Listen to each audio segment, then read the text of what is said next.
샬롬 광주교회 친구 여러분, 오늘은 주일 하나님의 날이에요. 사랑하는 주님 앞에 우리들의 마음을 다하여 예배하는 시간이죠.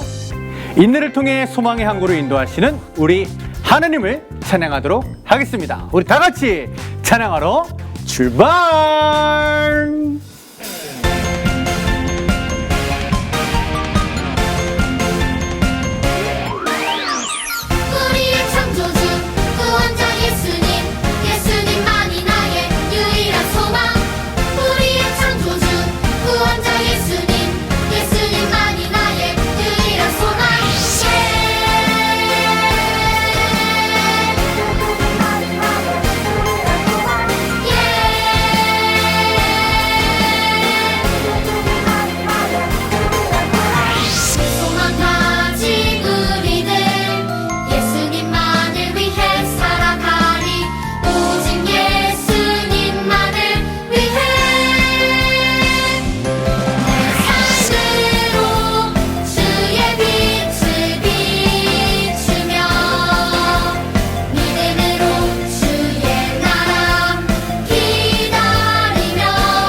모든 이웃들에게 멀리 멀리 전해요. 주님께서 하신 대로 너도 나도 할 수 있어. 나는 비록 작지만 우리 주님 크시니 주님 주신 능력으로 그 사랑을 실천하자.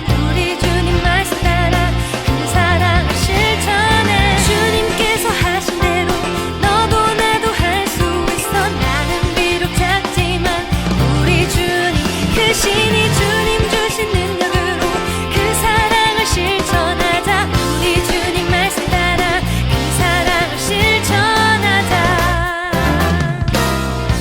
이신 하나님께서 영원하신 주님께서 Go and do the same. 세상 모든 만물들을 Amen. 일곱삼칠 동안 창조하셨네. Amen. 일곱삼칠. 지금은 사도신경으로 우리들의 신앙을 고백하겠습니다. 나는 전능하신 아버지 하나님 천지의 창조주를 믿습니다. 나는 그의 유일하신 아들 우리 주 예수 그리스도를 믿습니다. 그는 성령으로 잉태되어 동정녀 마리아에게서 나시고 본디오 빌라도에게 고난을 받아 십자가에 못 박혀 죽으시고 장사된 지 사흘 만에 죽은 자 가운데서 다시 살아나셨으며 하늘에 오르시어 전능하신 아버지 하나님 우편에 앉아 계시다가 거기로부터 살아있는 자와 죽은 자를 심판하러 오십니다. 나는 성령을 믿으며 거룩한 공교회와 성도의 교제와 죄를 용서받는 것과 몸의 부활과 영생을 믿습니다. 아멘. 지금은 우리를 대표하여 소년부 김예인 학생이 기도 인도하시겠습니다. 하나님 아버지, 오늘도 우리와 함께하여 주시고 이렇게 한마음으로 하나님께 예배할 수 있게 해주셔서 감사합니다. 비록 한자리에 모여 예배드리지는 못하지만 온라인으로 드리는 예배에도 우리와 함께하시는 하나님만을 바라며 우리들의 마음을 다해 하나님을 예배할 수 있게 해주세요.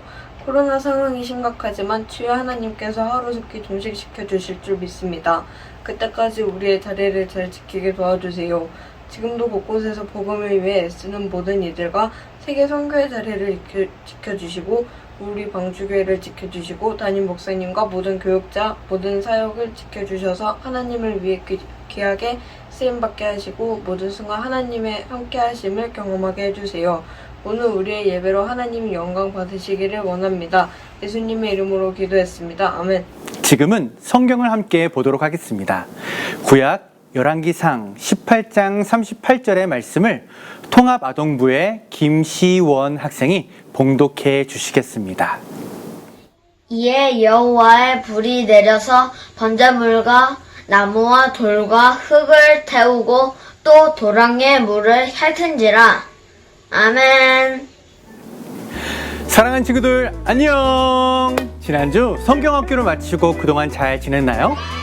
이번 달에는 이제 우리가 제자라는 단어를 중심으로 성경 인물들을 살펴볼 예정입니다. 여러분들은 제자라는 단어를 들어본 적이 있나요? 학교에서도 들을 수 있고 학원에서도 그리고 교회에서도 들을 수 있는 단어예요. 제자의 뜻은 선생님께서 먼저 배우신 것들을 가르쳐 주실 때 그 가르침을 받는 사람들을 우리는 제자라고 말을 해요. 그래서 예수님을 사랑하고 따라서 예수님의 가르침을 받았던 12명의 사람들을 우리는 예수님의 제자라고 말을 합니다. 그리고 지금 이 시대를 살아가는 우리들을 예수님께서는 성경에 나오는 제자들처럼 우리를 제자로 부르시길 원하세요. 어떻게 살아야 우리가 예수님의 제자처럼 살 수 있을까요? 바로 목사님이 알려줄게요. 우리는 하나님의 말씀 안에서 예수님을 신뢰하고 하나님의 말씀을 믿으며 겸손하게 살아가는 것이 제자의 모습이에요. 이번 한 달 동안 우리는 구약 성경에 나오는 하나님의 사람들을 만나볼 거예요. 오늘은 이스라엘이 남과 북으로 나뉜 분열 왕국 시기에 북이스라엘에서 활동했던 예언자 엘리야의 삶을 통해 진정한 제자의 삶이 어떤지 살펴보도록 할 거예요. 모든 사람들에게는 자신을 드러내는 이름이 있습니다. 목사님의 딸 이름은요, 오하연이에요. 클하 넓을 연이라고 지었어요. 크고 넓은 구원의 방주와도 같은 우리 교회 이름이죠. 방주처럼 넓은 하나님의 사람이 되어 많은 사람들을 구원해 방주에 태우는 사람이더라 라고 목사님이 딸 이름을 그렇게 지었어요. 우리가 오늘 배우는 엘리야도 그런 이름의 뜻을 가지고 있어요. 바로 여호와는 하나님이시다 라는 뜻이에요. 엘리야가 살던 시기는 아합 왕과 아하시아 왕 때 북이스라엘에서 하나님의 말씀을 전했어요. 하나님께서는 엘리야를 부르셨고 그렇게 엘리야도 하나님을 참 사랑하고 하나님의 말씀을 따라갔습니다. 그러던 어느 날 하나님은 엘리야를 통해 아합 왕에게 앞으로는 이스라엘 땅에 비를 내려주지 않겠다라고 말씀하셨어요.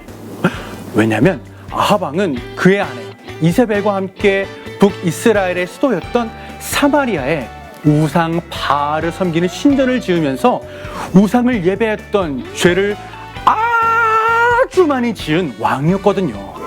그래서 북이스라엘 백성도 아합 왕을 따라 하나님을 떠나 우상을 섬겼어요. 왕이 우상을 섬기니까 백성들도 우상을 따라 섬기기 시작했던 거죠. 그렇게 북이스라엘 땅에 우상 숭배가 시작된 지 3년이 지나고 하나님의 말씀대로 그 이후로는 비는 단 한 방울도 땅에 내리지 않았어요.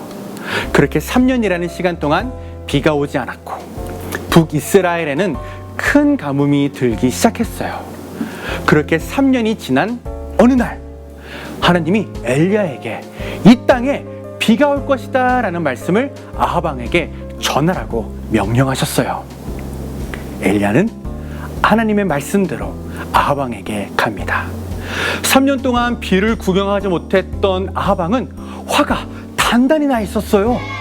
왜냐하면 3년 동안 비가 내리지 않은 것이 엘리야가 저주를 내렸기 때문이라고 생각한 거예요. 그래서 아합 왕은 엘리야를 보며 이렇게 말했습니다. 이스라엘 백성의 문제를 일으키는 녀석이 왔구만. 그러나 엘리야는 왕 앞에서도 이같이 말을 합니다. 비가 오지 않는 것은 저 때문이 아니라 하나님을 믿지 않고 우상 숭배를 하던 아합 왕 당신 때문이라는 것을 잊지 마십시오. 여전히 자신의 잘못을 깨닫지 못하는 아합 왕에게 엘리야는 갈멜산에서 대결하자고 제안을 합니다. 대결의 내용은 바로 두 개의 제단에 각각의 제물을 올려놓고 각자의 신에게 기도하여 불을 내려주는 쪽이 진짜 신으로 인정하자고 제안을 한 거예요. 이제 드디어 진정한 신을 판가름하는 날이 다가왔습니다. 먼저 바알의 제사장들이 아침부터 저녁까지 큰 소리를 지르면서 바알의 신의 이름을 부르고 기도하기 시작했어요. 그러나 바알의 신이 들었을까요? 아니에요. 애초에도 없던 신이었기 때문에 듣지도 않았겠죠.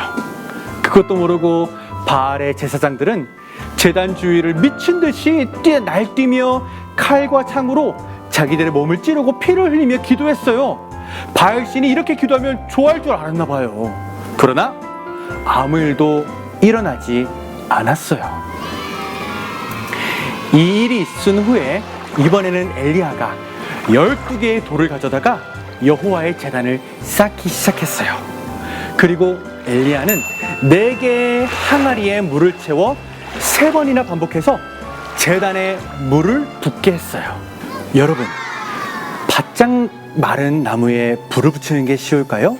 아니면 물을 잔뜩 머금은 나무에 불을 붙이는 게 쉬울까요? 바로 당연히 마른 나무죠. 목사님도 예전에 숲에 들어가서 물기를 머금은 나무에 불을 붙이려는데 정말 불이 붙이는 게 쉽지 않았어요. 이처럼 엘리야는 4개의 항아리에 3번이나 반복해서 물을 부었다는 것은 정말로 불을 붙이는 것을 포기하는 것을 말하는 거예요. 그런데 불이 하늘에서 내려와 불이 붙었을까요? 안 붙었을까요?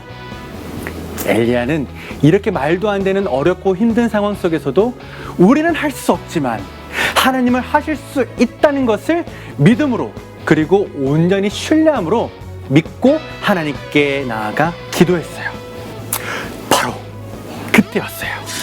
하나님이 하늘에서 불을 내리셔서 제단과 그 위에 있던 제물들 그리고 나무와 돌과 흙 등을 전부 태우고 심지어는 도랑에 있던 물까지 바짝 말려버렸어요. 결국 이 모습을 본 모든 백성들은 그 자리에서 엎드려서 우리 하나님이 진짜 신이구나 라고 외치며 하나님께 마음을 돌이키게 되었어요. 엘리야는 태양과 불이 발이 내릴 수 있는 것이 아니라며 하나님께서만 내릴 수 있는 것임을 믿었어요.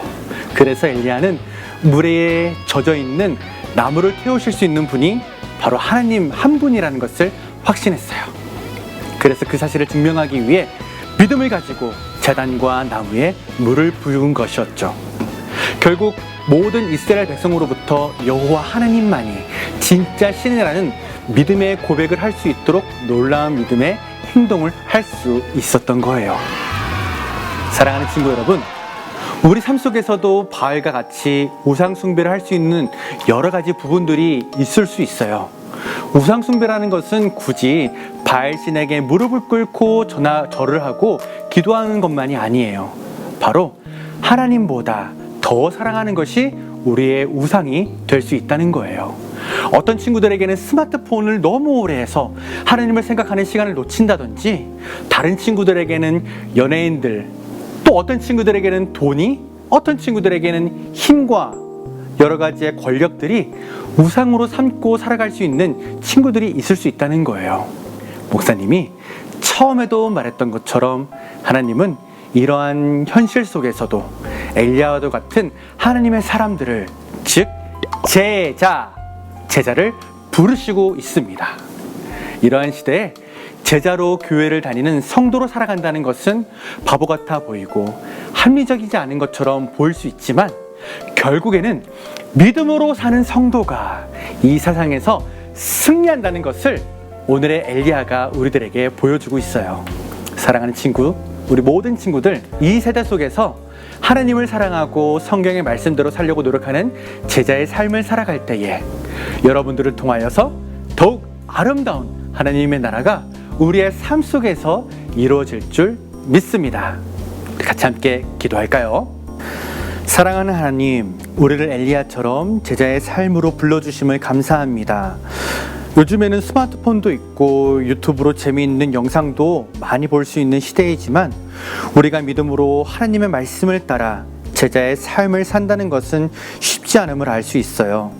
하지만 오늘의 말씀처럼 하나님의 말씀을 신뢰하고 따르며 살아가는 엘리야처럼 제자의 삶을 우리가 살아갈 때에 나는 할 수 없지만 하나님은 하실 수 있는 분임을 우리가 경험하게 해주세요. 그래서 우리를 통해 하나님의 사랑과 은혜가 많은 이들에게 흘러갈 수 있도록 우리를 인도해 주세요. 감사드리며 사랑이 많으신 예수님의 이름으로 기도드립니다. 아멘.